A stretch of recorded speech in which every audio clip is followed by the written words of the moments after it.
Good afternoon. Welcome po sa Farmer's Talk. Nandito na naman sila at nandito na naman kami. Yes. At kayo po naman ay aming wini-welcome sa ating Farmer's Talk live streaming. Topic po natin ngayon, isa na namang awareness topic, future food daw ng tao at ng hayop, sangayon sa experts ay lumot. Ano bang lumot to? Ito ba yung lumot na minsan, yung pag dumadaan ka, yung kulay green, nadudulas ka? Yun ba yan? Lahat na raw Yes, po po yan. Lahat ng Iba-ibang klaseng klase po lumot. yan. Basta't lumot. Lumot. Pwedeng kainin. Oo. Ano kaya naisipan nila bakit isa ito sa, ika nga, naging kabilang sa experiment nila na pagkain ng tao? Kasi ma'am, pwedeng isang factor na consider natin dyan, available parati.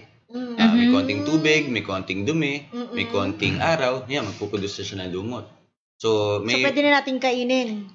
Hindi ko sinasabi na pwede na natin kagad kainin kasi may proper procedure yan. Proper procedure ng pagka-harvest, pagtatanim, storage, saka processing. So, kailangan natin consider. Pero yung number one question, may nutritional value ba ang lumot? Yes. Kaya siguro naisip nila. Oo. Yes. Kung nutritional value yung pag-uusapan, mataas pong nutrition nito. Very nutritious daw.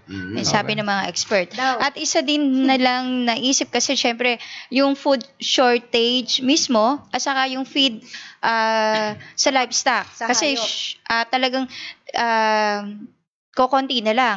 Sa US nga, ang ginagawa nila as ethanol ngayon, 40% ang ginagamit nila na source is corn. Kaya napakamahal ng corn. Yung soya, medyo ilang percent na yung nakukuha nila kasi tumitindi na yung drought. So, yung mas titindi pa yan dun sa mga bansa na nakakaranas ng drought, yung sa China, Mongolia, and Africa. So, isa to sa mga paraan para magkaroon ng konti tayong source ng food at saka feed ingredients nating sa livestock. Pero, pagka may drought, paano magkakameron ng lumot? Ang lumot kailangan ng tubig. Kailangan ng tubig at ng araw. Yes, Oo, moisture. Yan, pumapasok yung mga scientists, yung mga expert yan, nagawa na nila ng paraan. Ayun. Ano daw ba ang balita? Ang balita kasi ay sa ngayon daw ang lumot ay isang popular na elemento o bahagi ng industriya. Kumbaga bahagi na. Meron na, no? Pharmaceutical. Ano pa? Pharmaceutical, cosmetics, pagkain at inumin, biofuel, totoo yan, yung sa biofuel at ayun na. paglikha ng biofuel. Yung biofuel yata, Pilipino ang naka-invento niyan bata pa. Biro mo? Galing talaga ng Pinoy. Magaling. Magaling talaga. Yes. Pero, anong sinasabi nilang disadvantage kung sakali man? Meron po ba kayo naiisip na disadvantage kung gawin natin itong pagkain in the future o pagkain ng hayop?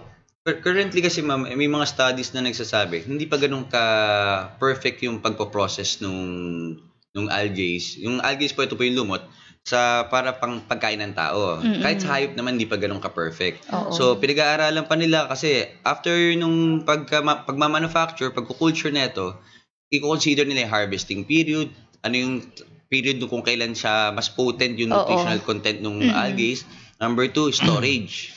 Tapos, syempre, kung anong kasi kailangan i-process mo muna yan bago natin kainin o patkain sa ating alagang hayop. Kasi hindi pa nila ganun ka-perfect nga. Since mamasa-masa nga to, anong itsura na ito pag nag-dry na siya? Baka may nawala naman. Paano kung ma-dry nga? Yun. Normally pag pre-process mo yan, magda-dry yan. Yun. Di crispy lumot. Yun. At saka hindi, kasi alam lumot natin kung saan yan tumutubo. Siyempre may mga compound yan o yung mga toxic. Yun yung pinag-uusapan ngayon kung paano nila maalis din yun. Ayun. Kaya hindi pa, talaga hanggang ngayon, pinag-aaralan pa rin. Pero yung iba, ginagamit na nila yan. Yung kapitbahay natin dyan, di ba? Daming lumot sa harapan. Yung pinagpaliguan nila, yung giningilan nila, lahat nandun. Nilulumot. Yung dinadan, ang daming lumot. At ang tanong ko, sir, tataba bilang isa ng sa lumot. marunong kayo sabi nga sa mga ganyang bagay, bakit nilulumot yung ganong daanan ng tubig? Siyempre, sa dami ng bacteria, organism. Fungi, halo-halo na yon. Iniisip natin lahat, paano yan kung kakainin ng tao, kung saan sa tumutubo, Yes, oo. Pero, hindi ba yung mga algae eaters kinakain din natin yung mga yon? Isda. Yes. O edi, ano yun, dinakuha din natin yung Yung mga bacteria, Yung point, ma'am, consider natin for example sa palaisdaan. Yung lumot na kinulture natin, yung Kunyari, nag-grow tilapia. sa palaisdaan nga, sa tilapia, yung nag-grow, ma'am, malinis yung tubig eh. Hindi na pwede compare yung sa tubig na nanggaling sa tubig kanal eh. Ang ibig mo sabihin, yung kinain nilang algae doon, Mas tapos malinis pag kinain din, natin yung tilapia, ayos lang. For me, yes, kasi ginagawa na natin at kinakain na natin Hindi. yan. Si Sir Sa akin, hindi. Oo. Sige. Kasi dyan sa Laguna Lake, ito, totoo lang naman. Meron panahon na pag bumili ka ng tilapia dyan at saka ng bangos, lasang lumot. So, yun yung talagang time na parang tag-init yata yun eh. Pagka ganyan, tag-init, napakarami. Pag sinundan mo yung mga tubig na pumupunta dyan, my goodness and my Ayun. God. Pag trinak mo, ma'am, yun sinasabi ni Sir Yun WBF, ito ma'am yung nasa lake natin, so open lake, water. What I'm saying, yung nasa fish pond, Fish pond yung yan malinis sa Pampanga. Ngayon, for example, sa Pampanga, yung mga ganyan. Are we sure na hindi nga lasang lumot yung nasa Pampanga, for example? Hindi din. Lumot Fish pa rin pond? yan eh. Kasi pinakakain nila ng mga dumi ng manok Ayun. yan. Para Binibit mag-produce nga ng ano. ng lumot. And still, malalasahan niyo pa rin lang yung lumot. Okay, ang mga algae eaters, nakikita nyo, sample lang po yan sa screen. Yan, Ano? oo. Pati ornamental fish din naman, no? Isda, pagong, hipon, snail, crab. So, kung anong pinag-source, kung saan source nang galing yung kanilang kinain, yun din na nakukuha nila, yun din nakakain natin. That's right. Tama? Oo. Oo. Pero ma'am, saan tinapa mo na yung crab? Di Sayang lumalabas aligay. tuloy. Di lumalabas tuloy na okay lang din tayong kumain in the future Oo. ng algae. Ako sa crabs, 'di ba alam niyo na paborito ko yan yung crab, yung mga alige, no? Sa totoo, pagka kumain ako niyan, alam ko kapag ayos ang pagkain nila sa crabs. Alam ko din kung ano yung pinakain nila. Nalalasahan. Malalasahan niyo yun eh. Maski sa isda, specifically yung tilapia. Pag hindi mo alam yung kung saan nag-grow, amoy Oo. ano burak, siyempre may... Oo. Diba? Ngayon, pagkain ng tao yan. Teka muna, kung sa bahagi ng livestock feeds, sabihin na natin, di okay lang kasi isda nga kumakain yan eh. Bakit magiging masama sa hayop? Ako yung nasa side na kumbaga sa kongreso, ako yung ano matawag doon? Opposition. Opposition. Opposition. Nasa ano kayo, What you eat is what you are. Kung ano yung pagkakain mo sa hayop, kakainin mo rin yun. Pupunta rin sa iyan. Transfer factor. So, para sa inyo, hindi advisable? Sa akin lang sabi nga, algae, future food ng tao at hayop. Possible yan, depende on how you culture it or grow it. Pero for me, na maybe science is just preparing something in the future. Gawa nga ng, di ba, ano ba yung pagkain ng mga scientists? Abandong mga yung mga astronaut, they are in cubes. But, mabubuhay ka ba talaga ng ganun lang? That's a big question. They got a limited stay there in space. Pero sa totoo, ano ba yung mga health effects nito when you come back? And how long will you eat those kind of foods? Diba? Kumbaga mamamatay din lang naman tayo. Opo. At least lumalaban tayo, nagdi-develop tayo. Pero para sa akin, I have nothing against this, pero hindi ako kakain.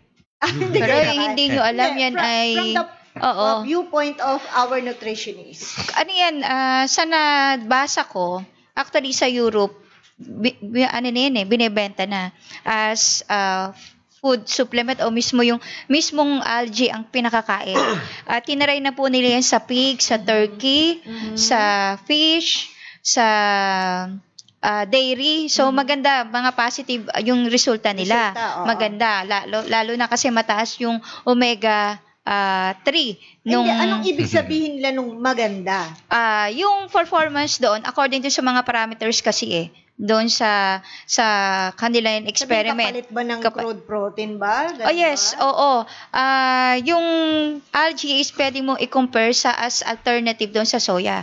Ang soya kasi is 44 to 47% ang protein. Ang algae is 55 to 62% ang protein. Mas mataas. Oo, kasi pinaprocess nila as paste, algae, yung paste. Tapos meron na silang pellet, meron na silang premix. Pero anong sabi ng ating opposition? Yes. Okay lang naman sa akin yan. Pero sabi nga, mataas ang protein, theoretically. Pero we talk about mass density. Gano'n ba kahalaga yung mass Yung ibig sabihin, density na yan? well, Volume. yan actually yung nagpapalaki at nagpapabigat. Di ba, sabi nga natin, yung mga mahihilig mag-trim, slim, Diet. diet. What do they eat? Mostly vegetable protein, isda. Di ba? Kalimitan, ganon. Pero doon sa mga bodybuilding, they go on more of mga meat protein, ganyan. Na, well, yung mga beans, yung mga mass, yung may laman, malalaman. So, makikita mo sa kanila yon. So, maaari namang yan, pero siguro matagal-tagal yan bago tumaba at mag-harvest tayo ng animals na gagamitin natin. Kumbaga, kung ipapakain sa baboy, hindi ganun kabilis ang kanyang paglaki. Oo. So, doon sa nabasa ko sa experiment, more on nakita nila doon sa turkey yung production ng egg at saka yung quality ng yolk. So, mas nadagdagan yung carotene. Yeah, mas mataas. So, doon sa dairy naman, tumaas yung milk production. Oo. Tapos doon sa turkey, hindi pinag-usapan yung weight doon. Ang pinag-usapan nila doon yung mortality. Kasi hindi masyado nagkasakit yung mga sisiw. So, halos 12 to 3% na lang yung mortality na decrease na kanila. Okay. Sa oposisyon. Opo. Yes. Okay, maraming pero sa kung tutusin, sa Europe, mas maraming lumalabas na sakit ng hayop, nando sa kanila nanggagaling lahat. Right. But they claim this and this and this. Ang sa atin is to see is to believe. Ang question pa dyan, ganong tonelada kayang lumot ang kakailanganin to convert yung kasing dami lang ng ganito, di ba? Hindi, tsaka kung talagang effective yan, hindi magtatagal, gagamitin na kaagad ng tao yan eh. Because people are running after yung how to reduce the cost to produce. Bakit until now hindi pa nila inilalabas? Kaya? Sige. Sa Europe po kasi, yan ang pinakamalaking planta. Parang inaaway ka na. Hindi po. Maganda Mas yan, maganda maganda yun yan. At least may positive and negative tayo nakikita. Kasi nabasa ko lang din na sa Europe yung pinakamalaking plantasyon ng talagang ginogrowth nila lang sa malaking kung ilang na yon na acres. Oo, yan. So ginagawa nila yon. Doon lang nag-grow yung lumot. Ito ang panggulo. Ano Ayun. bang masasabi mo namang opinion dyan?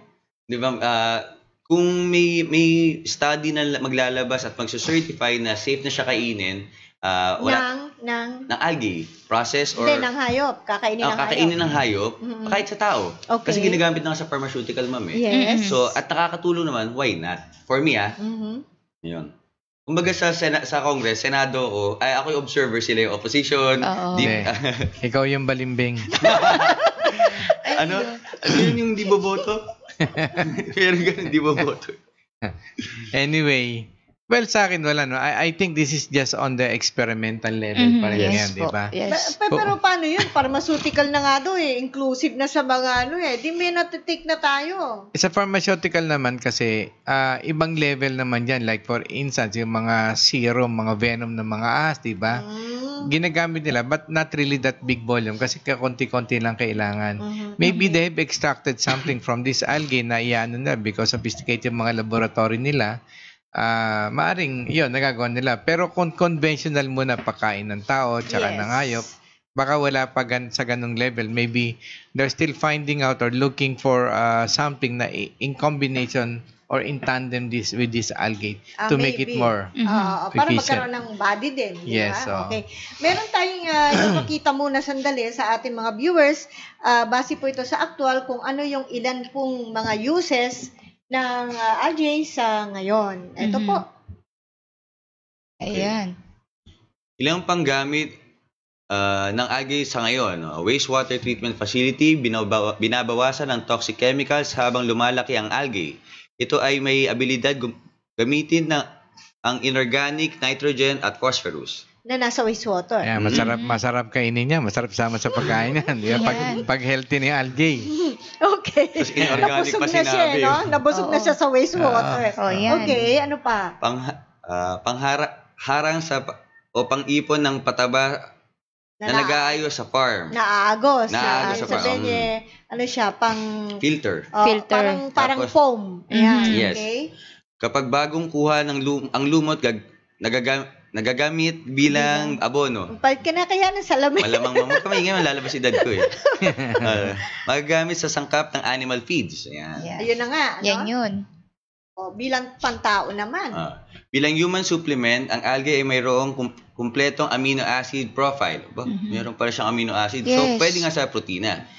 Ibig sabihin, meron itong complete protein, kaya nitong supportan ang human metabolic process sa paraan na hindi kinakaya ang typical na panananim. Ng typical na pananim. Meron din itong maraming sustansya, kabila ang minerals at trace elements ng maganda sa kalusugan. Okay. Nagagamit sa paggawa ng vegetable oil. Lumalabas pala yung mga ako doon. Yun. Ano pa? Yes. Mami ko naman. Plastic product tulad ng bote na tinatawag na green plastic. Carbon dioxide emission cleaner dahil sa pagkakasipsip ng carbon dioxide na kailangan nila sa paglaki. Habang lumalaki ang algae, habang inilalabas naman nila ang oxygen, kaya nakakatulong ang algae sa paglinis ng emission mula sa mga nuclear power plants and other energy sources na naglalabas ng carbon dioxide. Ayun. So, sa madaling salita ay napakarami niya marami. nagagawa. Pero karamihan napansin mo doon, ma'am, yung mga karamihan ng mga function ng algae sa environment natin, tagahigop ng toxins, tagahigop ng dumi. Taga-absorb. Filter, kumbaga. Tapos kakainin mo. Nakay Sir WBA na ako ulit ako. Pero kampi ka na sa akin. Hindi, bago naman kasi nila yan ginagawa. Alam na nila yon. Kinukuha na nila or yung composition na pinag-aaralan. So may processing or may mga hindi lang natin pwedeng ipakita yung video. Siguro iniisip nila kung paano naman yung na-absorb na hindi kailangan ialabas. Oo, ilalabas namin, ina-extract naman po yan bago nila gawin as finished product. Oo. Nagpapalusot. Hindi, sinasabi lang natin yun. Talaga yung mga bago naman ilabas yan, pinag-aaralan. At saka, kumbaga, bago tawag doon, sina-certified yan ng mga nasa higher, nasa payroll sa Europe. Kaso nga, okay, sinecertify. How true is that and how credible it is? Kasi minsan, sa totoo lang, di ba, may lalabas na gamot o pagkain, ganyan, o certified, ganyan. Ngayon, pag dumating na, madami nagkasakit, nagkatay, inabort to yung paggagawa ng ganito, gawa ng we found out that meron palang side effect to. Ayun, maraming patay na yung iba eh. Parang alam ko yan parang alam na natin vaccine ba yun? Vaccine? Hindi, maraming may mga pa iba. Even sa pagkain, ganyan. Alright, so ano po ang pananaw ninyo? Kayo po ba isang ayon na maging pagkain in the future ang lumot at maging bahagi ng feed ingredients? Kung may idea po kayo o questions, sabihin niyo rin po. Baka mamaya may sumagot po sa atin sa ating Facebook Messenger. Magbigay ng konting insights kung paano, kung okay bang kumain ng lumot as feeds o kaya sa tao. Mag-comment po kayo. Possible yan kasi in-experiment lalo sa Europe kasi pag Europe sinabi mo, kasi sa mga ingredient dito sa Pilipinas, mas tinatangkilik nila yung ganung yung mga product na galing doon, sa totoo lang. Kasi alam nila na pag nagawa ang European na magantong product, kasi alam nila certified, iba kasi. So, possible na sa akin po, sa nakikita ko, in the future siguro dadating sa atin yan. Opo, baka ngayon di natin alam yung mga nabibili natin mga ibang additives na nilalagay natin sa meron na yan. Okay. Bisto kinakampihan yung mga imported eh. Hindi naman po. Tayo ay nagsasalita in according lang po doon sa mga site, sa mga experiment po, as bilang din. Hindi naman po tayo, hindi tayo sumasang-ayon po doon. Pero maglalabas po tayo bukas. Hindi to pwedeng speaker. Ayun po. Actually, na-obserbahan natin kahit sa internet na hindi ba napakadami pinapakita ano pa yun, yung top view, yung mga lakes, lagoons na kamakailan binanggit din natin yan na may mga ano ba tawag doon, dumi ng baka na doon tumutuloy. So, nagdudulot ng pagdami ng mga lumot. Right. At isa rin yan sa nakita sa mga beaches, yung mga coastal waters, na nagsasaturate na, no? Kaya nasasara yung mga beach. So, iniisip ko din na personally, my opinion is, baka naman isa rin to sa paraan na para at the same time, itong mga, Lumot. ano ba tawag doon, nakakasira na ganun sa kanila, ay magamit, ibig sabihin usefully. Pwede. Pwede. Anong masasabi mo, Sir WBA? Ano nakasira yung algae? Opo. Kasi, yun nga, napakadaming lumot Madaming- sa dagat. Oh, napakadaming lumot sa lagoon. So, Actually, kung ma-observe na sa mga fish pond, o miski sa lake, sabi nga, cleaner yan cleaner. Mga janitor, in-absorb niya, mga heavy metals, ganyan. yes. So, pag dumating yung time na na-saturate na nila lahat, tsaka punong-puno na yung katawan nila, sila mismo nasisira. Ito yung makikita nyo, lulutang na sila na, Okay. yung parang nagdi-disintegrate na sila na Pero yung... makaitim na yata yung mga ganun Right, Oo. right, oo. Namamatay din sila. Yes, of course. Kasi imagine niyo i-observe nyo lahat yung mga toxicity sa tubig, mga heavy metals yan, yung mga waste, mga organism. So, kumbaga sa yun, nakatulong sila sa nature para yung sabi Yun ang nga, trabaho nila no? oo, yung ecosystem. Pero siguro depende siguro sa algae na i-culture naman for food na gagawin nila. Let's say, halimbawa, talagang may swimming pool sila, malinis ang tubig, papakainin nila yung algae, pero pag ginawa mo yun, the more things are very difficult. Diba? Ako, iniisip ko rin po, sir, na baka naman maubos na rin ang algae, di ba? Baka naman, doon naman tayo magka-problema na yung dapat na makakatulong ay nawala na rin. Dahil nagamit na ng tao. Hindi, kung pakain sa hayop yan, okay lang sa akin. I don't have any worries. Kasi nga, hindi naman como ating technology. We have proven that our technology, pag ginamitan mo, kinain na hayop, on the cellular level, naaalis nila yon yung mga toxicity na yan or everything. So, doon, tas kakainin natin yung karne ng hayop, safe tayo. Well, sa pero hindi na tayo ganun dyan, yung sa human, ganun din ginagawa na. Just like what I'm doing in myself, I continuously take yung technology ko, yung sa human version, because kaya nga ako nakakakain yung mga crabs na yun yung mga lechon na ayun. At saka, halimbawa, sa isang lugar, nakakain ako talagang mataas ng toxicity. Immediately, mag-throw out ako or yun, sa dumi. So, nagki-cleansing ako.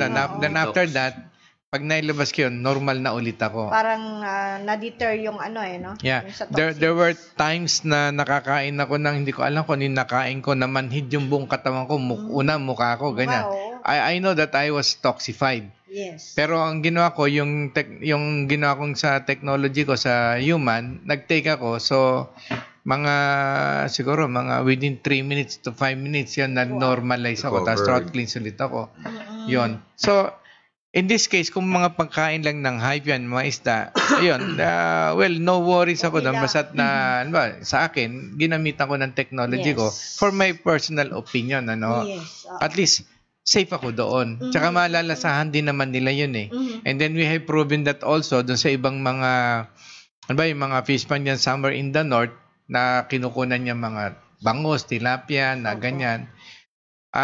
Talagang actually yan, pating sewage ng mga toilet nila na andun na lahat. But yung mga fishermen, they could not do anything about it kasi yung rice field nila talagang catch basin. So, tubig na, hindi na sila magtayin.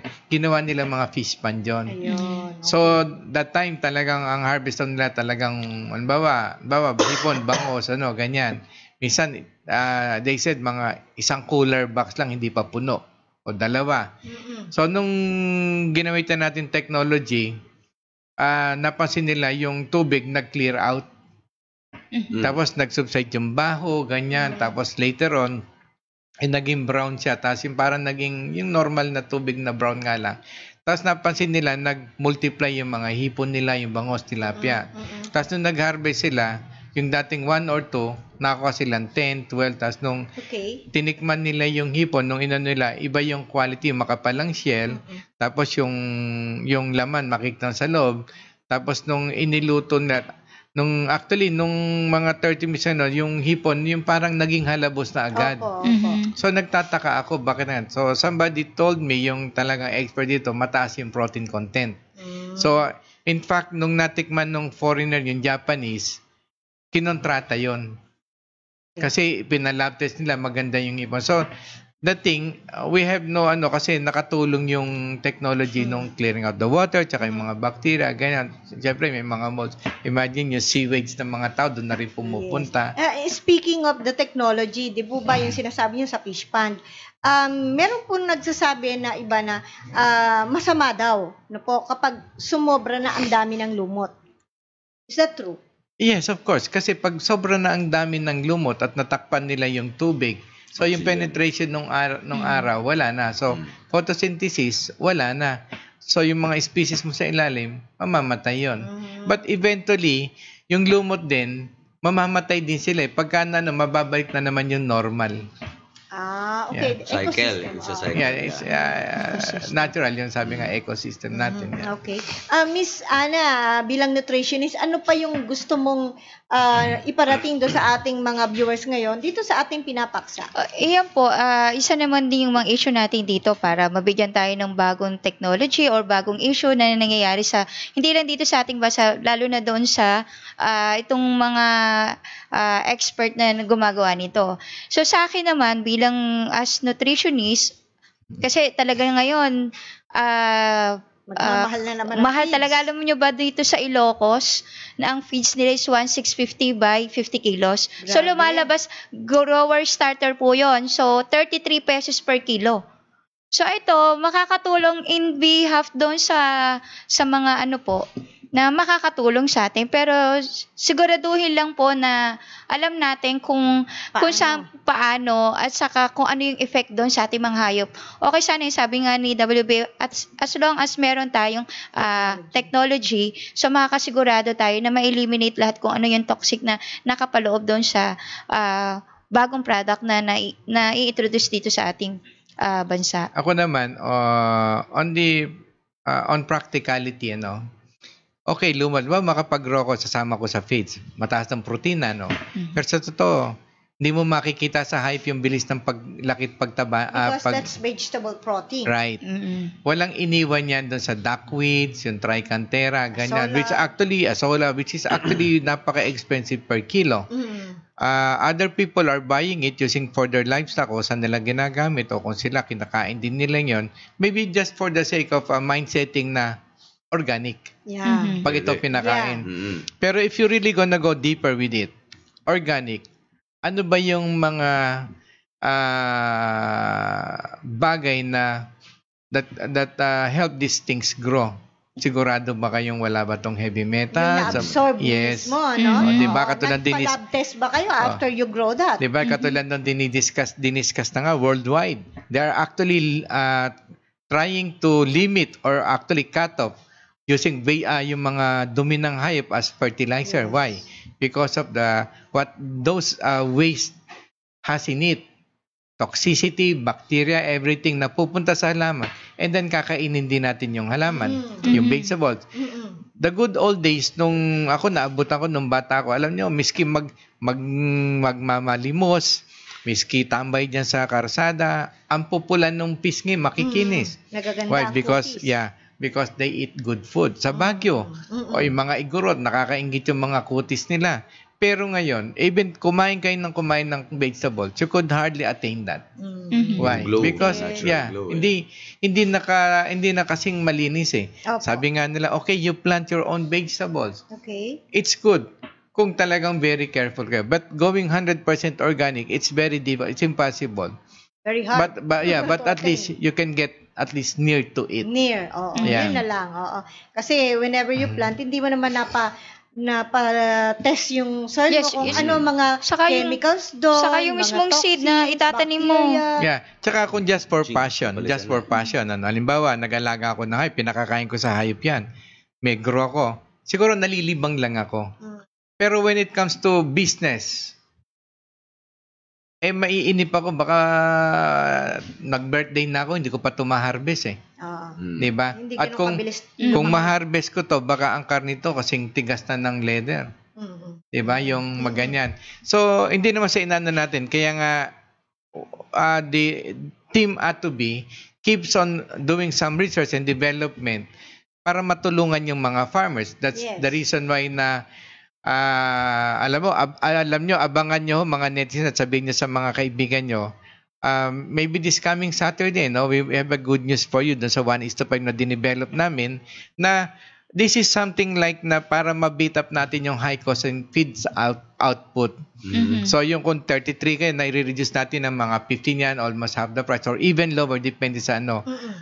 Kaya nga we keep on teaching you. And watch out sa susunod. Isa na lamang result namin nito.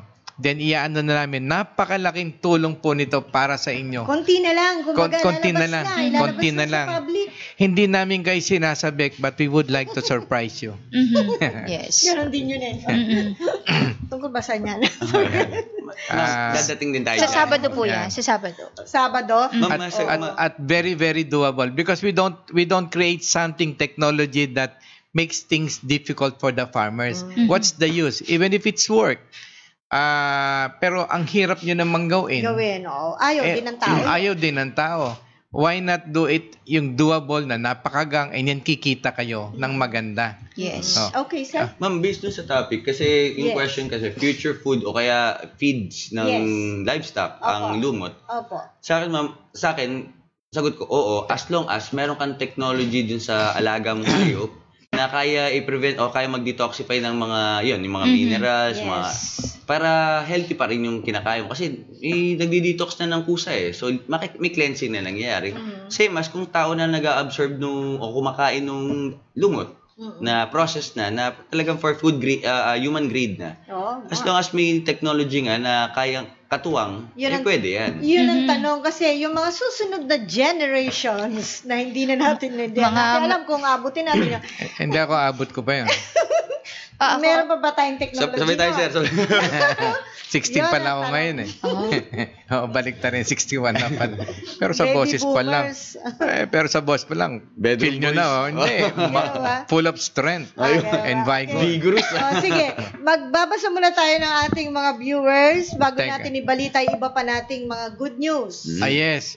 Unahan ko na kayo sa isang good news kasi nga ako medyo excited ako. Excited na siya eh. Yung this coming Saturday, alam nyo ba, believe it or not, kumita siya ng 5,000 sa isang baboy. Hawak ko yan. Ibig sabihin, di ba? Ganun ba?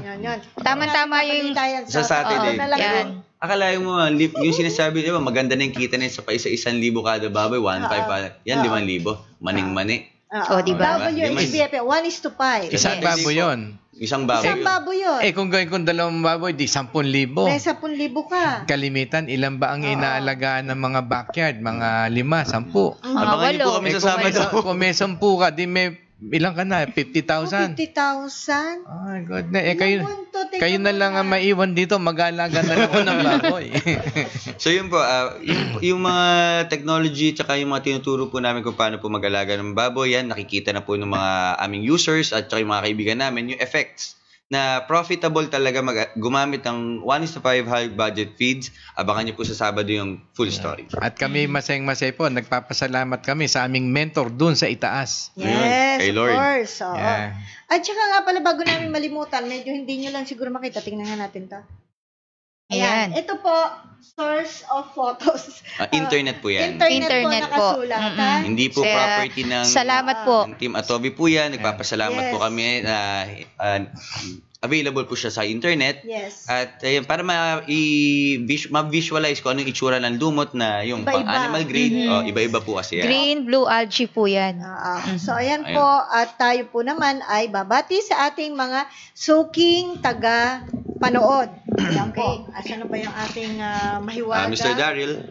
Kamay. Ayan. Dali lang Wait lang po Unahin natin si David Miranda. Tsaka si Kamusta po kayo? Mr. Edgardo Orga, siya ang unang-una nating nag-post dyan, si Sir Edgardo Orga. Okay, Sir Edgardo, good afternoon po. Good afternoon din kay Mr. Peter Cruz. Hi. Arvil Rebaldo Blaza. Yan, good afternoon po sa inyo. Ryan Del Christian. Mas malapit Ryan si Del Christian. Sabeliano Dison. Hello po. Yan. Del. Del Join, oo. Yan si Ma'am Iris, sir, yung kapartner ni Ma'am Yen sa pag-aalaga. Yan, good afternoon po Yes, sa iyo. good Nasa Hong Kong afternoon. sila ngayon. Hello, mga netizen po sa Hong Kong, mga kapwa Pilipino. Kababayan. Venice de Manse, good afternoon po sa iyo. Yancy Galvan, good afternoon. Sir Yancy. Yan, may puso-puso pa. Mayaman na po yan. May farm yan eh. Tapos, Francesca Sampang Dairit, Manlapas, good afternoon po sa iyo. Imelda de la Cruz, good afternoon. Okay. Ikaw nga, ma'am. Desi Barichi na join. Yung join po sumali. Hindi pa pilitan. Jason Gonzalez. Jasper Quezon. Quezon, yan. Melona C. Melona C. Sese pala, Sese. Sese. Yeah, good afternoon po sa inyo lahat. Si Caberto Layo, good afternoon. Caberto Layo Benjamin, yan. Marjorie Bustamante Sanchez, good afternoon po sa inyo. Ito, Miguel Lin. ayun. Yan. Lin. Binaligtad kasi sir, pinahirapan mo pa kami. Hirap pa sa akin. Ayan, Yan. si Sir Bernard. Bernard Mansalay. Taulong Egia. Good day po, Tima Toby. Ano po kaya magandang gawin sa broiler na alaga ng madumi at ng madugo? Alaga ng dumumi ng Ah, dugo. dumi ng at dugo namatay at na. namatay na. Naku, Patay na eh. Pero Bibigyan na lang po. actually yung dumudumi ng dugo, matindi yung intestinal infection noon, mga parasites yun. Pero pag meron po kayong ganyan, simple lang. Halimbawa, ayaw na siyang kumain, talagang downer na. Pag siya ganyan, lagyan niyo, subuan niyo ng, yung kasing laki ng butil ng mais na atubi, every 2 hours. Tapos, pagkasubo niyo, sundan niyo rin ang pakain nila, tsaka yung tubig, patak-patak lang yan. Opo. Hindi po, madagdagan ko na rin kasi dati nagkaroon ng problema ang isa nating kababayan na nagsabi nung katayin nila yung baboy ay punong-puno ng dugo sa bituka na malaki, yung large intestine. Ano daw po kaya ang naging diferensya dahil malusog naman? Yun nga, yung mga Parasites parasites.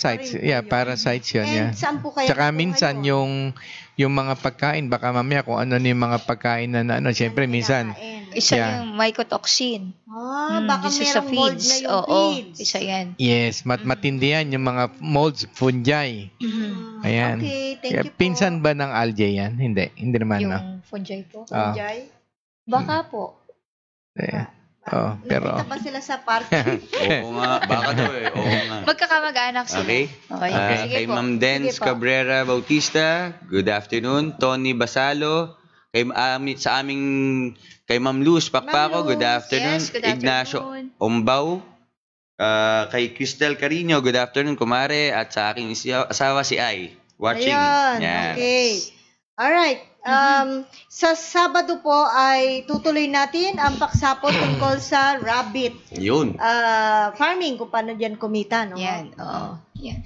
Sabado. Sabado po yan. Kaya, yes. Sir Art, Yes, Sa sa rabbit. Sabado at Ang bagal na, no?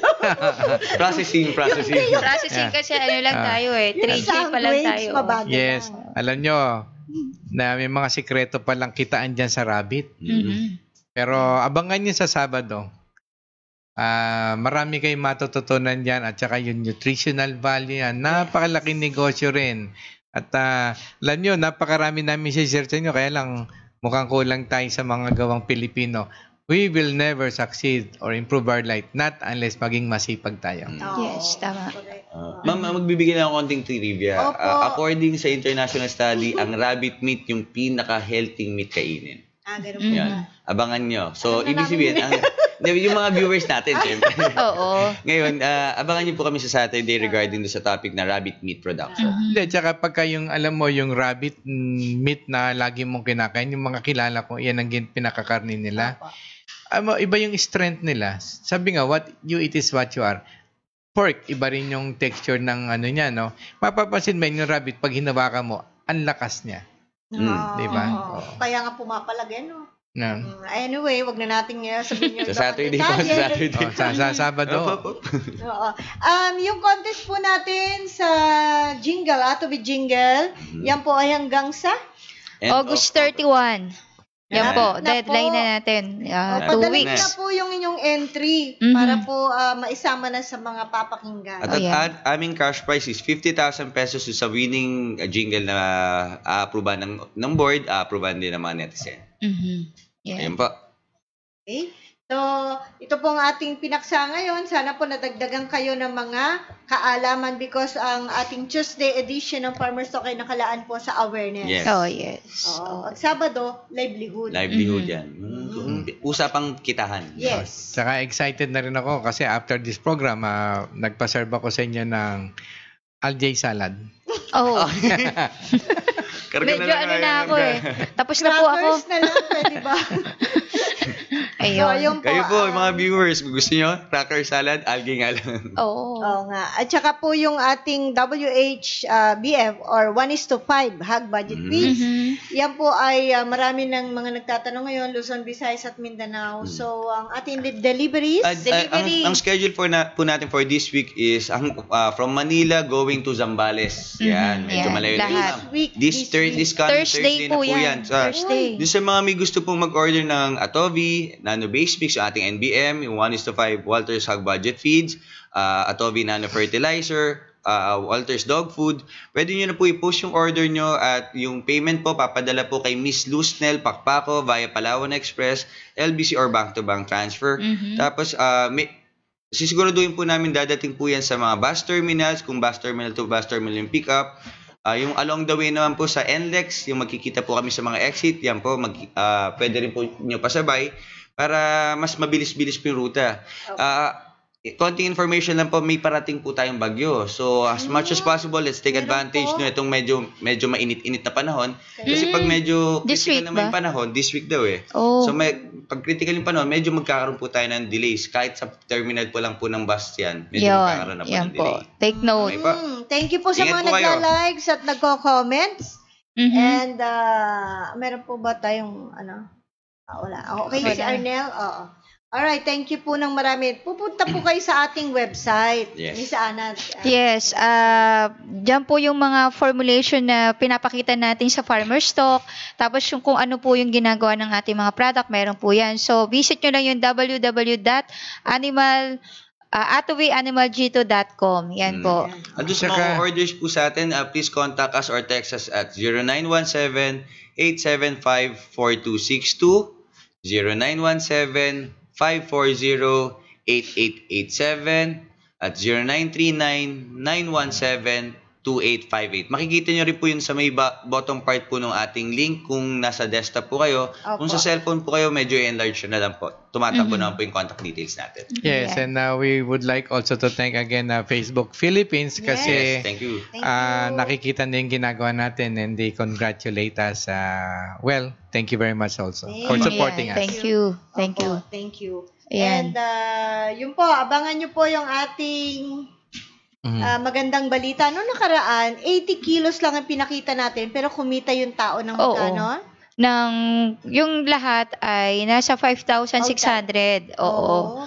Ayan, yan. Pero 80 lang ang weight noon. Oo, 80 lang yun. Oo. Kahit sa 125 yun ha, sa 125 live weight po Live yun. price, oo. Price. Pero kung ida-down pa natin yan ng 110 na lang, kikita pa rin sila ng mga 3,000 plus. Bagsak na presyo Bagsak nun, na live presyo weight Oo, na. kasi 110 ngayon ang pinakamababa. Oo, yun, Ma'am, pinakamababa.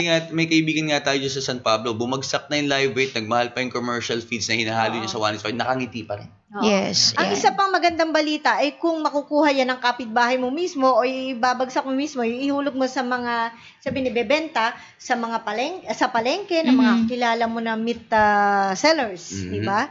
So mas mataas ang presyo. Hindi, tsaka nakakatawa dito, magkapitbahay sila, siya nag-alaga, binili nung kapitbahay, kinatay niya, kumita rin yung kapitbahay. Everybody happy. Oo, at maganda pa ang karne. Oo, Yes, hindi oo. siya mataba. Oo. Diba? So, ito po yung mga feedbacks, mga news, good news na pinararating po sa atin while using 1:5 hog budget feeds.